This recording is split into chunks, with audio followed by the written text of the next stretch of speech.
I'm here to save you from bad TikTok advice. Hey, I'm Reza Farhin. Thanks for clicking on this video. Today, I'm going to teach you how to use this. Like I mentioned before, I used to work at DECIEM, and this was one of our most popular products and also one of our most confusing products. I feel like chemical exfoliants and AHAs are a confusing ingredient in general, but when you put 30% of it in a peeling solution, which sounds very appealing to people because they think you're just going to rip layers of skin off to get fresh baby skin. It's a slight recipe for disaster if you're not using this correctly. So I'm here to teach you how to do that. Of course, just because I have worked with professionals in the past does not mean that I am one myself. Of course, always talk with your esthetician or your dermatologist if you have any actual skin or medical issues. So like I've mentioned in my ordinary DECIEM breakdown videos, if you've never used an AHA or chemical exfoliant before, definitely start off gentle. You could do a mandelic acid, a lactic acid, or if you're super duper sensitive, an enzyme or a PHA are a good place to start. You want to exfoliate at nighttime, 1 to 2 times a week, 3 max depending on the product you're using, but anything more than 3 is kind of excessive. And then you spend some time with your mandelic or lactic acid and work your way up in strength. Once you've tackled mandelic, lactic, and glycolic acid, then you're ready for our lovely 30% peeling solution. Now, 30% acid is a lot of acid. Like, I don't want to claim that is clinical strength because I'm not sure what percentages they use in an office, but it's pretty on par with that. When it comes to usual AHA products on the market, 10% is like max usually. So 30% is a lot for an OTC product. Very ambitious on DECIEM's part, but whatever, it exists, and as long as you're using it right, you won't have any problems.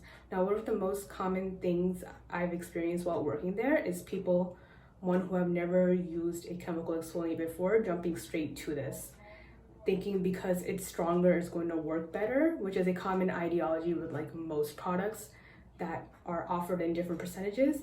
Not the case. It being stronger means there's a higher chance of you burning your face. Right? Stronger doesn't mean better. It doesn't mean you're going to see faster results. It doesn't mean any of that. It just means you're increasing your risk for irritation, sensitivity, redness, burning, damage, very serious damage. And it's important to keep your moisture barrier in mind. If your moisture barrier is effed up, then like it's over. Damaged moisture barrier leads to acne, dark spots, premature aging, sensitivity, all of that. So keep your skin sensitivity in mind.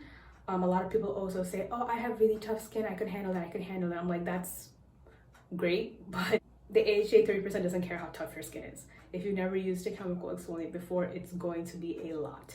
So keep your skin sensitivity in mind. Start off slow and work your way up in strength. Once you've made your way up to this, people still seem to use it wrong. In person and online, I always see people saying, so after I use this, what do I do next? Can I use a glycolic toner afterwards? Can I layer on this active, that active? Can I layer on my retinoid? Just so much. That's no.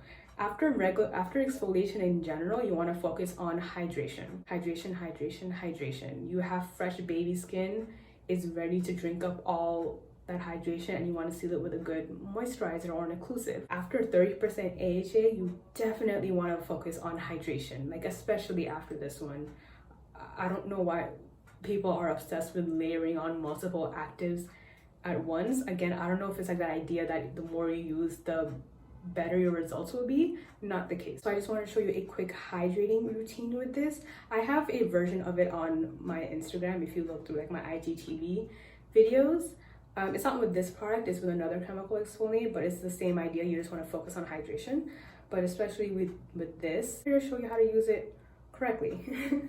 So when you're first starting off with this product, you don't want to use it for the full 10 minutes right away. You want to ease into this as well, anywhere from 2 to 5 minutes first beginning, and then eventually you could work your way up to 10 minutes when you feel ready to do so. And I know on the package it says you could use this once a week. I know in my DECIEM breakdown video I mentioned you could use this once a week. Something I forgot to mention though, because I forget things when I'm nervous.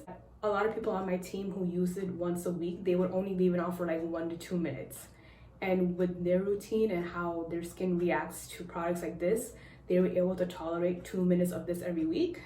However, 10 minutes of 30% acid every week is a lot. So the way I like to use this, I use this at the beginning of the month on like a Sunday, for example, and then every other week after that for like the 3 or so weeks that are in a month, I would use a regular gentle chemical exfoliant, like a lactic acid, for example. So 30% once a month to get like that big, deep exfoliation. 30% once a month is like more than enough.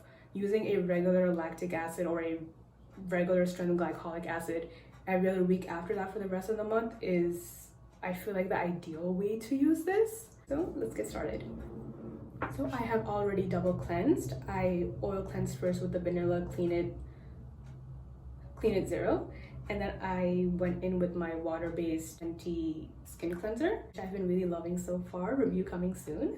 So after that, in a normal routine, I normally don't dry my face. I keep my face damp, and then I put on the rest of my products because that's the best way to do your routine. But when it comes to masks and AHAs and retinoids, it's best done on dry skin. So I dried my face with a clean face towel right here. I'm going to go in with the mask. I bought this like just for this video. I haven't used this, I think, like over a year. So here we have it. Just gonna drop a little bit onto my hands, not directly onto my face.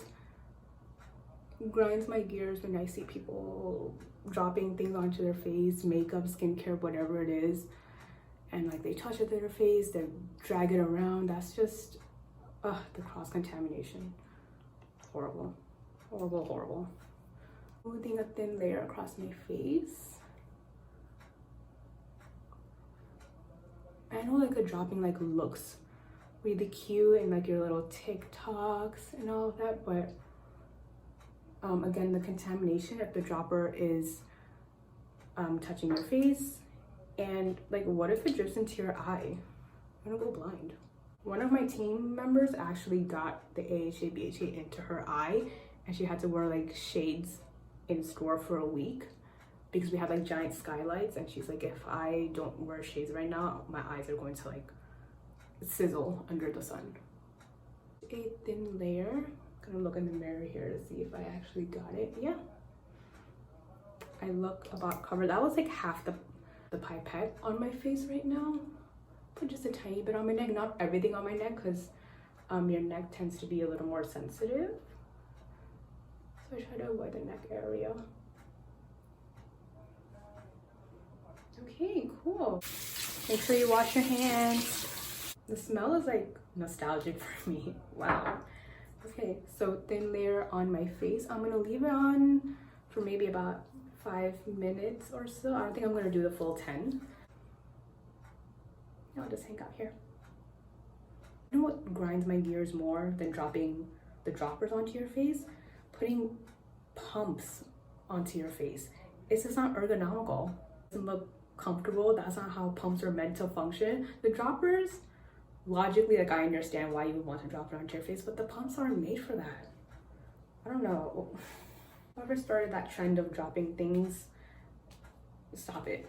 Like I mentioned in my DECIEM breakdown video, a slight tingle is normal, which I'm not feeling so much now, mainly because I am used to this product, but a burning sensation, burning as if like you need to wash your face ASAP because your face feels like it's on fire, is not normal. If that's happening, stop its use. Either depending on what's going on with your routine, depending on the advice of an esthetician, you either need to cut down how long you're using the mask or just cut out the mask completely, stick with a gentler AHA product, and then come back to the mask.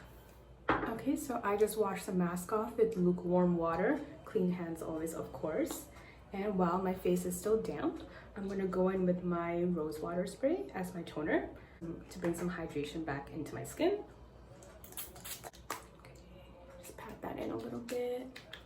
Now this next step is optional, but something I like to do after exfoliating sometimes is use a sheet mask, because after exfoliating, especially after this mask, you just have this fresh baby skin that's ready to drink up hydration. Now, sheet masks aren't the most necessary thing in a routine anyway, but if you have one lying around, now is the best time to use it. So since I'm trying to finish up what I have, I'm just gonna do that right now. Again, this is optional, you don't have to do this. This one is from the Face Shop.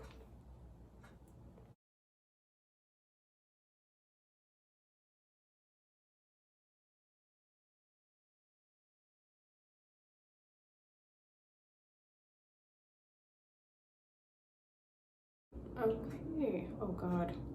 I'm gonna let these ceramides sit for about 10 minutes and then we're gonna carry on with the rest of the routine.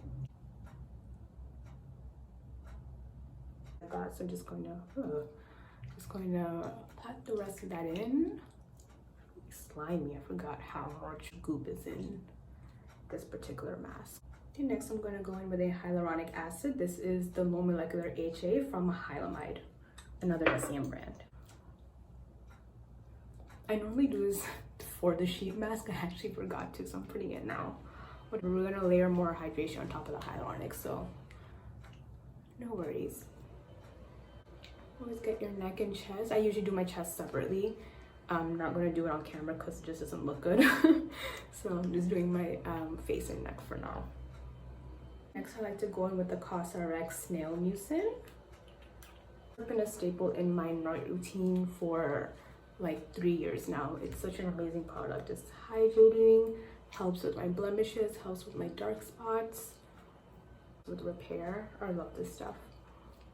My face is a teensy bit red after the mask. No problem for me. It has never caused any issues. It's not burning.